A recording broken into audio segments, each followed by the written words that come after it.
HS সংস্কৃত 4 semester যেটা তোমাদের পরীক্ষা রয়েছে অর্থাৎ ফাইনাল সেমিস্টার, সেখানে সংস্কৃতের ব্যাকরণ অংশে তোমাদের 5টি প্রশ্ন করতে হবে, প্রত্যেকটির মান 2।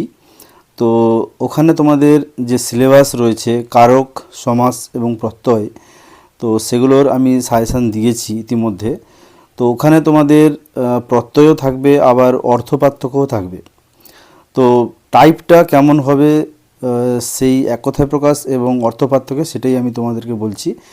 তো এগুলো মূলত এক কথায় প্রকাশ যেগুলো রয়েছে সেগুলো কিন্তু স্ত্রী প্রত্যয় থেকে রয়েছে। এছাড়া অর্থপার্থক্য যেগুলো দিয়েছি সেগুলো কিন্তু প্রত্যয় এবং সমাস কারক মিশ্রিতভাবে দেওয়া হয়েছে। তো এগুলো বিভিন্ন তোমাদের যে এবিটিএ পেজ বা প্রশ্নবিত্রের পেজ সেখান থেকেও কমন আছে এগুলো, তাই এগুলো তোমরা এর মধ্যে পেয়ে যাবে।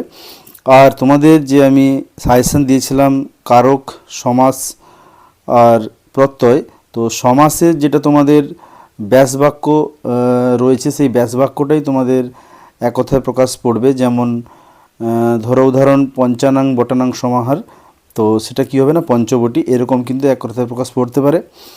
আর তোমাদের সমাস থেকেও পড়তে পারে বিভিন্ন, যেমন বিদ্যায়া আলয় সমান কী হবে না বিদ্যালয়, এভাবে পড়তে পারে। তো এছাড়াও তোমাদের প্রত্যয় বিষয় যেগুলো রয়েছে সেগুলো আমি এক এক করে বলছি। যেমন তোমাদের স্ত্রী প্রত্যয় থেকে রয়েছে 1 নম্বরে যেটা যে শূদ্রস্ব স্ত্রী অর্থাৎ শূদ্রের পত্নী। তো এখানে স্ত্রী থাকতে পারে বা জায়া থাকতে পারে বা পত্নী থাকতে পারে, উত্তর কিন্তু হবে শূদ্রী, তালবেশই দীর্ঘ দয়রাফলা দীর্ঘই। সেকেন্ড হচ্ছে রাজ্ঞ স্ত্রী অর্থাৎ রাজার স্ত্রী, তো রাজার স্ত্রী হবে রাজ্ঞী, রয়াকার বর্গজয় ইয় দীর্ঘই। সূর্যস্ব, এরপরে যেটা রয়েছে সূর্যস্ব মানবী স্ত্রী অর্থাৎ সূর্যের মানবী পত্নী, এটা হবে সূরি। আর তারপরে রয়েছে সূর্যস্ব দেবতা স্ত্রী, সেটা হচ্ছে সূর্যা। এবারে যবনস্ব স্ত্রী, উত্তর হচ্ছে যবনী। মনোভার্যা মনাই বা মনাবি বা মনুও হতে পারে। অগ্নে ভার্যা, এটা হচ্ছে অগ্নাই। ব্রাহ্মণস্ব জায়া বা স্ত্রী ব্রাহ্মণী। কিঙ্করস্ব স্ত্রী বা পত্নী কিঙ্করী। একপতি যস্যা একপত্নী, এভাবে কিন্তু তোমাদের হবে। এরপরে আমরা দেখে নেব অন্যান্য যে অর্থপার্থক্যগুলো রয়েছে বা এক কথায় প্রকাশ যেগুলো রয়েছে। যেমন ধরো সমানপতি যস্যা, এটা হচ্ছে সপত্নী। আর পূর্ব দিক প্রাচী, তো এরকম 12টা মোটামুটি এক কথায় প্রকাশ দিলাম এগুলো। তো এরপরে আমরা দেখে নেব অর্থপার্থক্য। তো অর্থপার্থক্য ঠিক কেমন আসছে তোমাদের জন্য। দেখো যেহেতু 2 নম্বর রয়েছে, তোমাদের প্রশ্ন যেটা হবে সেটা হচ্ছে কি না এরকম থাকবে সূর্যা আর সূরি, এরকম একটা টাইপ থাকবে। তো তোমাদেরকে যেটা লিখতে হবে সেটা হচ্ছে সূর্যা, এই যে ব্যাকেটে যেটা রয়েছে সূর্যের দেবতা স্ত্রী, এটা লেখার পরে তারপরে তোমাদের কিন্তু পুরো বাক্যটা লিখতে হবে। যেমন সূর্যা যমস্য মাতা আসিত, এরকম সংস্কৃত বাক্য একটি লিখতে হবে যেটার মধ্যে অবশ্যই এই সূর্যা কথাটা থাকবে।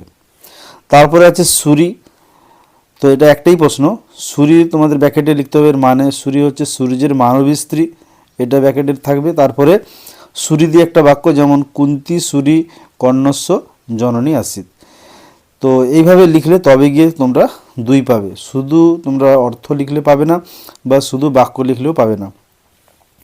এরপরে 2 নম্বর যেটা রয়েছে স্থলাস্থলী, তো স্থলা হচ্ছে কৃত্রিম ভূমি, আর এটা দিয়ে একটা বাক্য আমরা অবশ্যই করব, ইদানিং দীঘা তটে স্থলা দৃশ্যতে।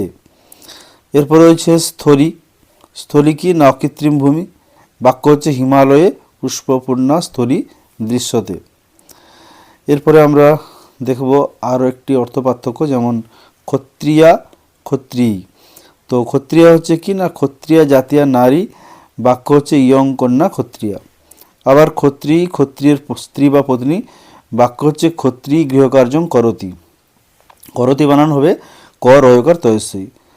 এরপরে আসছি শূদ্রা এবং শূদ্রী, শূদ্রা শূদ্রী এরকম প্রশ্ন থাকবে, তোমাদের লিখতে হবে শূদ্রা তার অর্থ না শূদ্র জাতীয় নারী, এবং শূদ্রা দিয়ে একটা সংস্কৃত বাক্য, যেমন শূদ্রা শিবং পূজয়তি। তারপরে রয়েছে শূদ্রী, শূদ্রী হচ্ছে শূদ্রের স্ত্রী, বাক্য হচ্ছে শূদ্রী গৃহকার্যং করতি। এরপরে হচ্ছে আচার্য আচার্যানী। আচার্য হচ্ছে অধ্যাপিকা, যার অর্থ অধ্যাপিকা, এবং আচার্য দিয়ে একটা বাক্য হচ্ছে আচার্য শাস্ত্রং অধ্যাপয়তি।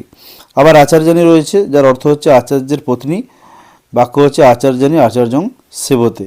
এভাবে আচার্য আচার্যানী থাকলে তোমরা লিখবে। এরপরে পুষ্পানি স্পৃহতি আর পুষ্পেভ্য স্পৃহতি, আর তারপরে 6, 7 যে দুটো রয়েছে এগুলো কিন্তু তোমাদের কারক থেকে দেওয়া হয়েছে। তো পুষ্পানি স্পৃহতি অর্থ হচ্ছে প্রবল ইচ্ছা, প্রবল ইচ্ছা অর্থ, এবং এটা দিয়ে একটা বাক্য করতে হবে। শুধু কর্তাটা চেঞ্জ করলেই হয়ে যাবে, যেমন বালিকা পুষ্পানি স্পৃহয়তি। আর পুষ্পেভ্য স্পৃহতি এটা সামান্য ইচ্ছা বোঝাচ্ছে, আর এরও কর্তা চেঞ্জ করলে হয়ে যাবে, যেমন বালকও পুষ্পেভ্য স্পৃহয়তি। এরপরে বনম উপবসতি, যার অর্থ হচ্ছে বনে বাস করে, আর বাক্য হচ্ছে ব্যাঘ্র বনম উপবসতি। বনে উপবসতি বনে উপবাস করে বা উপবাস অর্থে, বাক্য হচ্ছে মুনি বনে উপবসতি। এভাবেই কিন্তু তোমাদের অর্থ পার্থক্যগুলো লিখতে হবে। এরপরে অর্থ পার্থক্য রয়েছে 8 নম্বর, যেটা তোমাদের রয়েছে বিবাদেন অলম। তো বিবাদেন অলম এটার অর্থ হচ্ছে বিবাদের প্রয়োজন নেই, বাক্য হচ্ছে তব বিবাদেন অলম। আবার বিবাদায় অলম অর্থ হচ্ছে বিবাদের সমর্থ, আর বাক্য হচ্ছে বালিকা বিবাদায় অলম। নেক্সট হচ্ছে কিঙ্করা কিঙ্করি। কিঙ্করা যেটা অর্থ হচ্ছে স্ত্রীভৃত্য, আর বাক্য হচ্ছে মম গৃহে একা কিঙ্করা আসিত। আর কিঙ্করি হচ্ছে ভৃত্যের স্ত্রী, বাক্য হচ্ছে কিঙ্করি গৃহকার্যং করতি, গৃহকার্যংটা একসঙ্গে হবে। এরপরে হচ্ছে মহারাজ মহারাজা। মহারাজ অর্থ হচ্ছে শ্রেষ্ঠ রাজা, বাক্য হচ্ছে মহারাজ অশোক ধার্মিক আসিত। আবার মহারাজা অর্থ হচ্ছে মহান রাজা আছেন এমন দেশ, বাক্য হচ্ছে মহারাজা অয়ং দেশ, দেশের পরে বিসর্গ হবে। এরপরে 11 নম্বর যেটা রয়েছে কিং সখ কিং সখা। তো কিং সখ অর্থ হচ্ছে কার সখা, আর বাক্য হচ্ছে অপি ভবান কিং সখ, এটা জিজ্ঞাসা চিহ্ন হবে। আর কিং সখা যেটা রয়েছে অর্থ হচ্ছে কুৎসিত সখা, বাক্য হচ্ছে স কিং সখা আসিত। সেবকা সেবিকা 12 নম্বর যেটা রয়েছে সেবকা মানে হচ্ছে ভৃত্যপত্নী, বাক্য হচ্ছে সেবকা সুখেন জীবতী। আর সেবিকা হচ্ছে শুশ্রূষাকারিণী, অর্থাৎ যে সেবা করে, বাক্য হচ্ছে সেবিকা সেবা করতি। তো এই রকম তোমাদের 12টা করে আমি এক কথায় প্রকাশ আর অর্থপার্থক্য দিলাম। এছাড়াও তোমাদের এবিটিএ আর প্রশ্নবিদ্যা থেকে যেগুলো আসবো তার একটা সাজেশান আমি অবশ্যই দেবো। টাইপটা তোমাদের দেখিয়ে দিলাম, এখান থেকেও তোমরা কমন পেয়ে যেতে পারো। তো আশা করছি এই ভিডিওটি তোমাদের হেল্পফুল হয়েছে। যদি ভালো লাগে লাইক করবে, আর চ্যানেল নতুন হলে সাবস্ক্রাইব করবে। আরও নতুন নতুন টপিক তোমাদের জন্য আসছে। তো আজকে কিন্তু এই পর্যন্তই।